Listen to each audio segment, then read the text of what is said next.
सियासी माहौल जो है वो गर्म हो चुका है। बिल्कुल बिल्कुल, आप पत्रकार मित्रों ने बिल्कुल सही सवाल किया कि जम्मू कश्मीर में चुनाव असेंबली के जो हम जंग जीत करके आए थे सुप्रीम कोर्ट को कि 30 सितंबर से पहले जम्मू कश्मीर को रियासत का दर्जा वापस किया जाए और साथ में जम्मू कश्मीर में असेंबली के चुनाव करवाए जाएं।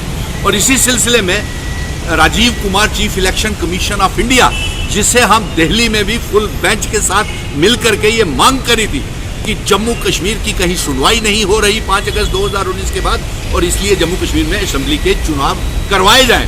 और इस सिलसिले में जम्मू कश्मीर में आए हुए हैं और आज बहुत भारी विरोध प्रदर्शन जम्मू कश्मीर के लोगों ने किया है चुनाव आयोग को ये पैगाम पहुंचाने के लिए कि जम्मू कश्मीर में जल्द से जल्द असेंबली के चुनाव करवाए जाएं और तारीखों का ऐलान किया जाए। और साथ में ये भी पैगाम भेजा है कि रियासत के दर्जे के तहत जम्मू कश्मीर में असेंबली के चुनाव करवाए जाएं।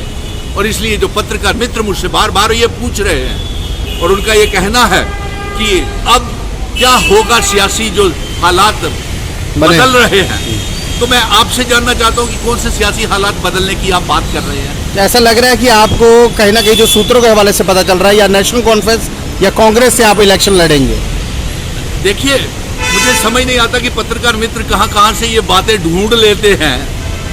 ऐसा कोई प्रपोजल अभी जब आएगा तो सोच विचार करेंगे।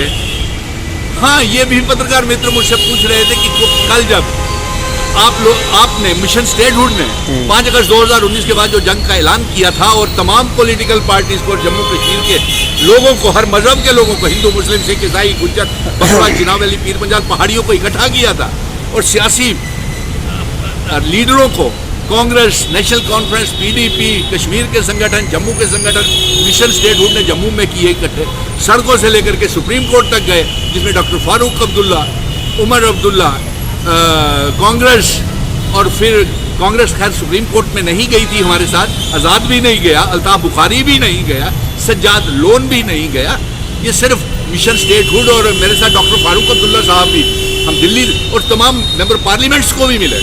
यानी कि इसमें कोई कुताही हमारी तरफ से नजर नहीं आई और आगे भी अभी ये संघर्ष जारी रहेगा। ऐसा तो नहीं होगा कि चाणक्य को कहीं ना कहीं इलेक्शन लड़ा दी जाएगी और चाणक्य नीति फिर अपनाई जाएगी किसी पार्टी द्वारा? चाणक्य आप किसे कह रहे हैं? आपको चाणक्य बोल रहे हैं। कौन भाई, नेम बोलिए। सुनील डिम्पल चाणक्य नीति अपनाता है, उसको किसी पार्टी से इलेक्शन लड़वा कर चाणक्य अपने साथ मिलाया जाएगा? नहीं, देखिए ऐसा मैं इस सिलसिले में मैं क्या जाऊं। आप पत्रकार मित्र अपने अपने सूत्र इस्तेमाल करते रहते हैं। आपने पहले ही कह दिया था कि कांग्रेस के साथ नेशनल कॉन्फ्रेंस अलायंस नहीं करेगी, तो वो साबित हो गया।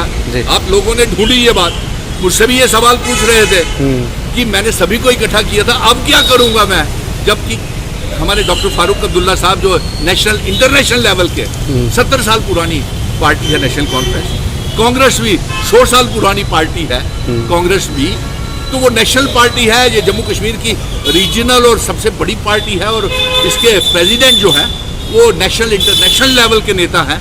तो उन्होंने कुछ फैसले लिए होंगे। मैं ना तो प्रवक्ता नेशनल कॉन्फ्रेंस का हूँ, ना मैं कांग्रेस का हूँ और ना ही मैं पीडीपी का हूँ। उससे पहले आप पत्रकार मित्रों ने मुझे कहा आप गुपकार के हैं। अरे मैं गुपकार का कभी नहीं था, मैं जम्मू कश्मीर का डोगरा बेटा। जम्मू कश्मीर का बेटा होने के नाते मैंने महाराजा हरि सिंह जी की जिस रियासत, जिस मुल्क का इल्हाक भारत के साथ किया था, जिसका कभी कोई प्राइम मिनिस्टर होता था, सदर रियासत होता था, घटा करके कांग्रेस ने इसे रियासत बना दिया मुल्क से, और उस मुल्क के रियासत से चीफ प्राइम मिनिस्टर का पद पोस्ट भी छीन ली। और 5 अगस्त 2019 को भारतीय जनता पार्टी ने इंस्ट्रूमेंट ऑफ असेशन इल्हाक की शर्तें सारी तोड़ दी। और आज हमारे इतना खूबसूरत पुरानी डोगरा रियासत का हाल ये है कि मुल्क से रियासत और रियासत से एलजी और चीफ सेक्रेटरी के हवाले कर दिया और इनकी सारी ताकतें। इसलिए चुनाव आयोग को हमने ये कहा है कि चुनाव की तारीखों का जल्द से जल्द ऐलान किया जाए। नंबर 2, स्टेटहुड के तहत जो हमने जंग लड़ी है और ये स्टेटहुड के तहत होनी चाहिए चुनाव। अब प्रधानमंत्री जी खुद तस्लीम कर रहे हैं। पहले उन्होंने कहा 370 सीटें जीतेंगे, 400 पार जाएंगे, पूरे देश के लोगों ने उनको निकाल दिया। अब वो जम्मू कश्मीर में बोलते हैं कि 370 को तोड़ने से पहले सभी लोगों को भरोसे में लेना चाहिए था। तो पत्रकार मित्रों आप ही बताएं कि भरोसे में क्यों नहीं लिया। इसीलिए तो आप पार्लियामेंट के चुनावों में भी कश्मीर में 3 कैंडिडेट नहीं खड़े कर पाए, मुल्क में भी आप 240 के ऊपर आके लटक गए, और आने वाले असेंबली चुनावों में भी आपका बुरा हाल होने वाला है, नंबर 1। और अगर आप अपनी चाहते हैं तो रियासत के दर्जे के तहत चुनाव करवाएं। और आप खुद ही कहते हैं कि 370 तोड़ने से पहले लोगों को विश्वास में लेना चाहिए था, आपने किसी से कुछ नहीं पूछा, इसलिए आप 370 वापस कर दीजिए। जिन शर्तों के ऊपर इल्हाक जम्मू कश्मीर का भारत के साथ हुआ है वो वाली शर्त पर लागू कर दीजिए।